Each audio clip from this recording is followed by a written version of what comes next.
उसने अपने काम के सारे औजार जैसे कि कैंची, कंघी, आईना, उस्तरा सब लिया है कि नहीं।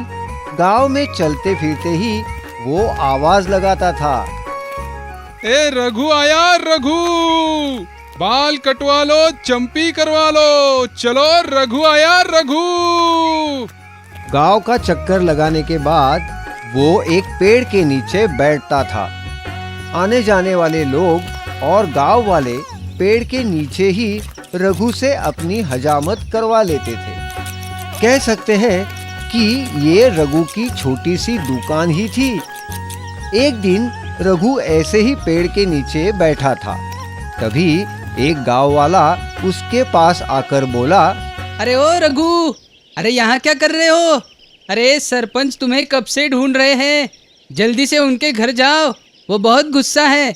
अरे बाप रे, हाँ, मैं तुरंत जाता हूँ, बताने के लिए शुक्रिया। रघु ने अपने सारे औजार जल्दी जल्दी थैली में भर दिए। तेज भागते भागते सरपंच जी के घर की ओर गया। चलो, आज सरपंच जी की चंपी, मालिश और दाढ़ी बनाकर बड़ी अच्छी कमाई होगी। उन पैसों से मैं नए कपड़े खरीद सकूंगा। थोड़ी देर में ही रघु सरपंच जी के घर पहुंचता है। अरे रघु, अरे आप आ रहे हो तुम? इतनी देर क्यों लगा दी? ये देख, सिर पे चिड़िया का घोंसला बन चुका है और दाढ़ी का भी जंगल बन गया। चल हाथ चला, जल्दी जल्दी चल। सरपंच जी का गुस्सा देख के रघु डर गया और उसने झट से सरपंच जी के बाल काटना शुरू कर दिया। ए रघु, पता है ना तुझे, बाल काटते हुए और दाढ़ी बनाते हुए मूंछ को धक्का नहीं लगना चाहिए, और अगर कुछ गलत हुआ तब तेरी खैर नहीं, बिल्कुल समझ गया ना? अरे नहीं, आपकी मूंछों को कैसे कुछ होने दूंगा, आप निश्चिंत रहिए। सरपंच जी के बाल काटने के बाद रघु ने उनकी दाढ़ी बनाना शुरू किया। जब वो दाढ़ी बना रहा था, एक मच्छर उसके कान के करीब आया और मच्छर ने रघु को जोर से काटा। मच्छर के काटने पर रघु के हाथ को झटका लगा और जो नहीं होना चाहिए था वही हुआ। सरपंच जी की आधी मूंछ रघु के हाथ से अनजाने में कट गई। हाँ, ये क्या कर दिया तूने? अरे तुझे बताया था ना मैंने, मूंछों को धक्का नहीं लगना चाहिए। तूने तो मेरी आधी मूंछ काट डाली। वो गधे, अब क्यों नहीं बोलता? अब ये सरपंच सारे गांव के सामने कैसे जाएगा? अरे नहीं सरपंच जी, मुझसे गलती हो गई। मैंने जानबूझकर नहीं काटी आपकी मूंछ, सच में। अरे गलती से हुआ हो या जानबूझकर, इससे क्या फर्क पड़ता है? मूंछ तो गई ना मेरी, तुरंत वापस थोड़ी आएगी। तू रुक, तेरी आज छिक्का भर लेता हूँ इधर। हाँ, डरे हुए रघु ने झट से अपने सारे औजार थैली में डाल दिए और वो वहां से भाग गया। सरपंच भी लाठी लेके उसके पीछे पड़ गए। भागते भागते रघु एक पत्थर से टकराया और उसके सारे औजार जमीन पे गिर गए। उसके थैली में जो आईना था वो तो थैली के अंदर ही टूट गया। रघु ने सारे औजार फिर से उठाए, कैसे तैसे थैली में भरे और फिर से भागने लगा। भागते भागते रघु जंगल की ओर गया। जंगल में एक बड़े से पेड़ पर चढ़ के बैठ गया। सरपंच बुढ़ापे की वजह से रघु का लगातार पीछा नहीं कर सके, पर जब वो जंगल पहुंचे तो उन्हें रघु मिला ही नहीं। अरे रघु, किधर छुप के बैठा है? अभी क्या, अभी इधर आ, दिखाता हूं मैं तुझे। मैं तुम्हें ढूंढ लूंगा। अरे कहाँ जाएगा रे? अभी छुप कर बैठोगे, लेकिन कभी तो गांव वापस आओगे ना, तब दिखाता हूँ इस सरपंच की ताकत। तुझे बहुत पीटूंगा। जाओगे कहाँ? बहुत देर इंतजार करने के बाद गुस्से से सरपंच जी जंगल से चले गए।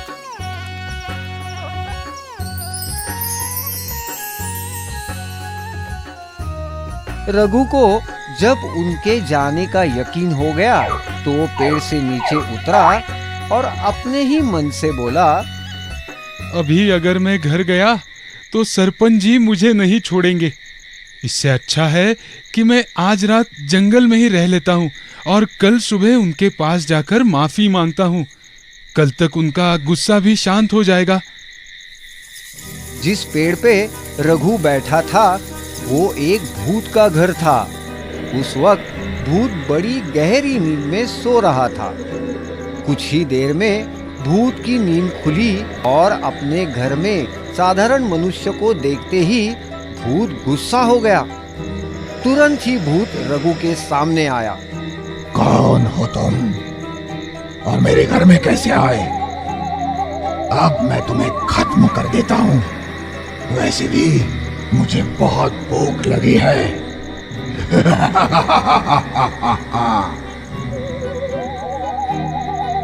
रघु बहुत डर गया, डर से कांपने लगा। लेकिन उसने सोचा कि भूत मुझे मारेगा, ये बात तो पक्की है। इसका मतलब मैं जरूर मरूंगा, तो क्यों न एक कोशिश की जाए जान बचाने की। फिर रघु ने खुद को संभाला, एक बढ़िया युक्ति सोच ली और भूत से पूछा, ऐसा लगता है शायद तुमने मुझे पहचाना नहीं। मैं यूं ही नहीं आया यहाँ। मैं हर रोज रात होते ही जंगल आता हूँ और मेरी थैली में भूतों को कैद करता हूँ। मुझे क्या पागल समझा है तूने? तुम कुछ भी कहोगे और मैं मान जाऊंगा। क्या तुम्हें मेरी बात ठीक नहीं लगती? चलो कोई बात नहीं, लेकिन मेरी एक विनती है तुमसे। बस एक बार मेरी इस थैली में झांक कर देखो, फिर तुम चाहो तो मुझे खा लो। उसमें क्या बड़ी बात है? मैं तो भूत हूँ, भूत। मुझे कोई कुछ भी नहीं कर सकता। रघु ने एकदम मस्त तरकीब लड़ाई थी। थैली में तो पहले से ही टूटा हुआ आईना था। जैसे ही भूत ने रघु की थैली में झांका, भूत को थैली के अंदर टूटे हुए आईने के बहुत सारे शीशों में खुद के ही हजारों चेहरे दिखे।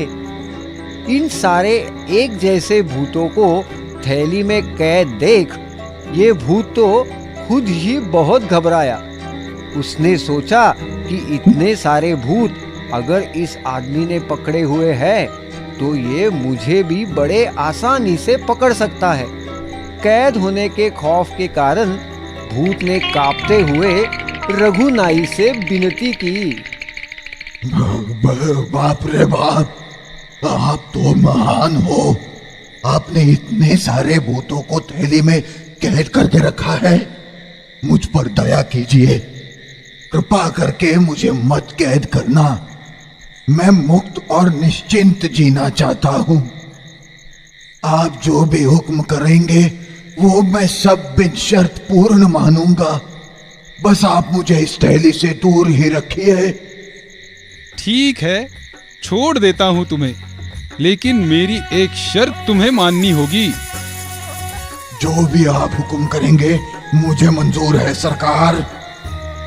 अभी के अभी तुरंत एक बोरी भरकर सोने के सिक्के ले आओ, तब जाकर मैं तुम्हें छोड़ूंगा। जी जी हुजूर, मैं अभी लेकर आता हूँ। झट से भूत वहां से 9-2-11 हुआ और सोने के सिक्कों से भरी हुई थैली लेकर वापस आया। हुजूर, ये लीजिए, पूरी एक बोरी भरकर सोने के सिक्के लाया हूँ आपके लिए। कृपा करके तसल्ली कर लीजिए और मुझे इजाजत दीजिए।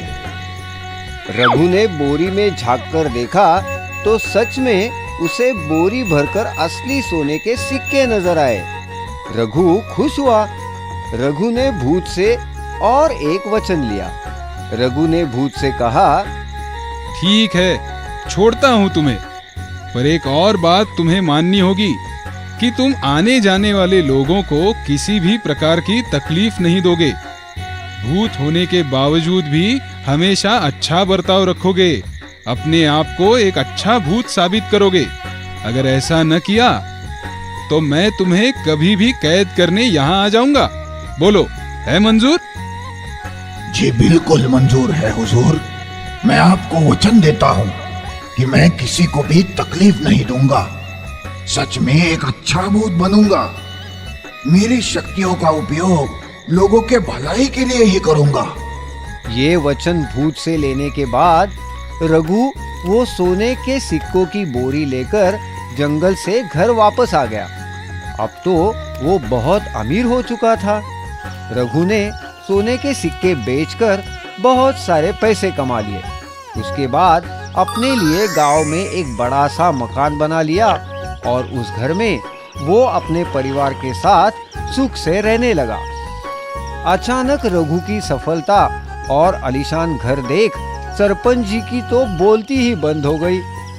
सारे गांव वाले रघु को सम्मान देने लगे। लेकिन इतना अमीर होने के बाद भी रघु ने अपने पैर जमीन पर ही रखे। रघु ने बचे हुए पैसे जमा करके घर में संकट समय के लिए सुरक्षित रख दिए। जीवन भर लोगों की सेवा करके मेहनत की रोटी ही कमाकर खाई। तात्पर्य इस कहानी से हमें ये सीख मिलती है कि संकट समय बिना डरे ठंडे दिमाग से संकट से निकलने का मार्ग ढूंढना चाहिए। हम आपके लिए हमेशा नई कहानियाँ और नए गाने लेकर आते रहेंगे। तब तक आप गाते और देखते रहिए jingle Toons, jingle Toons, jingle Toons.